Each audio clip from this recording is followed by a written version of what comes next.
Kažemo da bude što više zelenih površina i prosto nismo pristalice nadzemnih garaža i nadzemnih parkinga, jer mislimo da je prostor itekako dragocjen da bi se trošio na parking mjesta. Nije rješenje za nedostatak parking mjesta u centru grada vidimo u izgradnji podzemnih garaža, jer se na taj način ne zauzimaju zelene površine i dječja igrališta.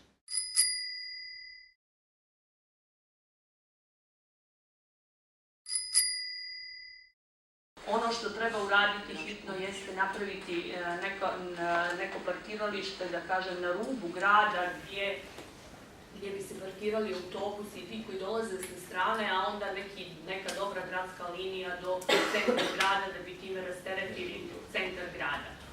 Može se riješiti, naravno, ne izmišljamo toplu vodu, sve industrije, to desilično treba vidjeti kakva je praksa negdje drugo i to provesti ovdje na ovom imamo prostora. Za izmještanje saobraćaja iz grada vidim je to dominantan zahtjev anketiranih građana. Slažem se, to ne bi trebalo razmišljati tome. Neki gradovi iz okruženja su već to uradili. Dakle, kad se to uradi, to bude veliki šok za građane i bude dosta onih koji su i protiv toga u startu, ali... Među prvim aktivnostima koji bi na ovu temu pokrenuli je organizovanje širokih konsultacija na relaciji glavni grad, mjesne zajednice, struka i naravno nevladine organizacije.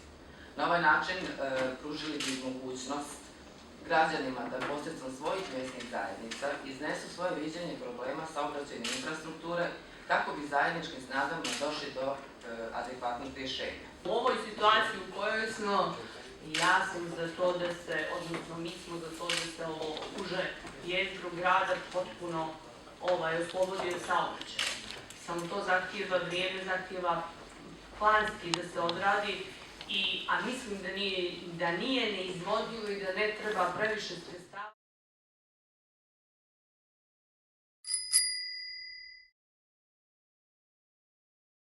Podgorica bi mogla u perspektivi to da radi, ali prije toga se treba riješiti saobraćaj u mirovanju, a to se može po beneficiju riješiti na odvojenu podzemne garaže koje smo svi pričali, jer moramo znati, to je jedna velika investicija, da je budžet trenutak glavnog grada duplo manje nego što je bio prije 10 godina, tako da i to treba pažljivo planirati. Nijesmo protivnici, znači, izmještanje saobraćaja glavnog grada, zatvaranje centra grada u pješačku zonu, ali samo treba pažljivo. Tu ne biti da li možda povremeni, privremeni nekim zatvaranjem nekih ulica, mi smo probali to sa Njegošom ulicom u nekim popodnevnim satima. Imali smo i tu otpor, ali stajali smo u tome i možda na taj način treba razmišljati.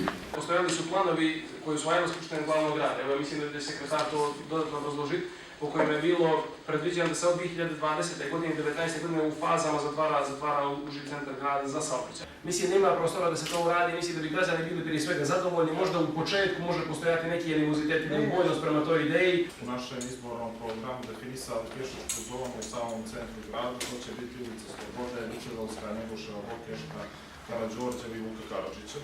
I upravo kroz poreske olakšice i biznis mjere koje ćemo inicirati kao nova gradska uprava, pokrenut ćemo ovaj projekat pretvaranja urbanog jezgra u pješačku zonu sa svim ovim sadržajima što ćemo ponuditi građanima. Mislim da bi trebalo propisati parcijalne zatvaranjima nekih manjih ulica u gradu i polako rješavati potrebe stanovnika koji žive tu, rješavati parking, rješavati neke drugi stvari, pristup lokalima koji egzistiraju radnjama. Na tom prostoru može osnovati neku službu koja bi radila dosta u pojedinim intervalima dana vezano za centar grada i otvoriti neke atraktivnije sadržaje u centru grada koji bi pak vratili ljudi u centru.